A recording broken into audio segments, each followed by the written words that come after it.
Да, за првата година некако беше наједноставно и можам кажам најглупа стратегија, ама работеше за нас. Нашиот фокус беше спам, тоа ни беше стратегијата. Секаде, на секоја страна, дали Reddit, дали Twitter, дали Indie Hackers, Hacker News, било што, ние пишувавме за Tolt. Тоа беше секој ден, неколку сати на ден, цело време само Tolt.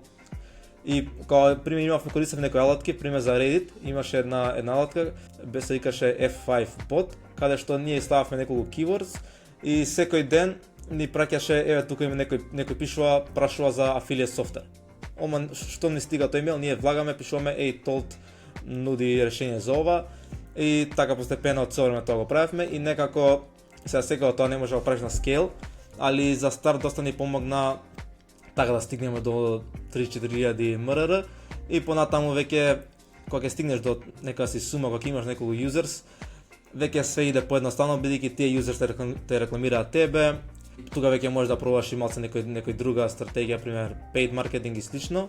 И да, неко најинтересно ни беше тоа бидејќи така беше како почеток на све и затоа така можам кажам дека тоа е да баш така некоја стратегија која ни остави најголем впечаток.